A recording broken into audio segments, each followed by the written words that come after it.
পুরনো বইয়ের বিক্রি হঠাৎ এত বেড়ে গেল কিভাবে? বিশ্বজুড়ে ব্যবহৃত বইয়ের দোকানে আসছে অস্বাভাবিক বড় বড় অর্ডার, কিন্তু বইগুলো পড়ার জন্য নয়, বরং এআই প্রশিক্ষণের কাজে ব্যবহার করা হচ্ছে এমন সন্দেহ তৈরি হয়েছে। আর সবচেয়ে বড় প্রশ্ন, এআই এর জন্য কি শেষ হয়ে যাচ্ছে পুরনো বইয়ের জীবন?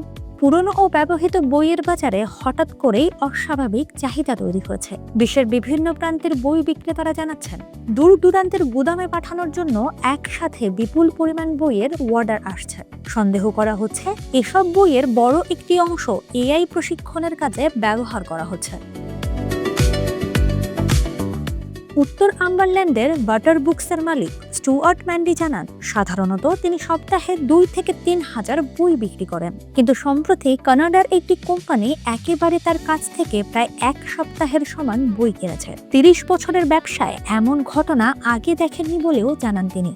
এ ধরনের বড় অর্ডারের পেছনে এআই এর চাহিদা থাকার বিষয়টি সামনে আসে 2025 সালের একটি মার্কিন আদালতের রায়ের পর। লেখকদের করা মামলায় এআই প্রতিষ্ঠান অ্যানথ্রোপিকের পক্ষে রায় দিয়ে আদালত জানায়, এআই প্রশিক্ষণে বই ব্যবহারের নির্দিষ্ট পদ্ধতিটি মার্কিন কপিরাইট আইনের অধীনে অনুমোদিত। তবে পরে আদালতের নথি থেকে জানা গেছে, অ্যানথ্রোপিকের চ্যাটবোট ক্লক প্রশিক্ষণের জন্য সংগ্রহ করা কিছু বই স্ক্যান করে ধ্বংস করার প্রক্রিয়াও চালানো হয়েছিল।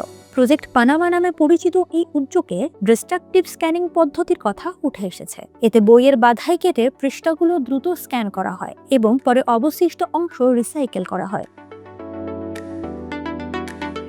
অ্যানথ্রোপিক অবশ্য দাবি করেছে, তারা বিরল বা প্রাচীন বই কিনে ধ্বংস করছে না। বিশেষজ্ঞরা মনে করেন, এআই মডেলকে উন্নত করতে বিরল ও অপরিচালিত বইয়ের তথ্য গুরুত্বপূর্ণ হতে পারে। তবে যুক্তরাজ্যের কপিরাইট আইন যুক্তরাষ্ট্রের তুলনায় আলাদা। সেখানে এমন ব্যবহারে কপিরাইট মালিকের অনুমতির প্রয়োজন হতে পারে।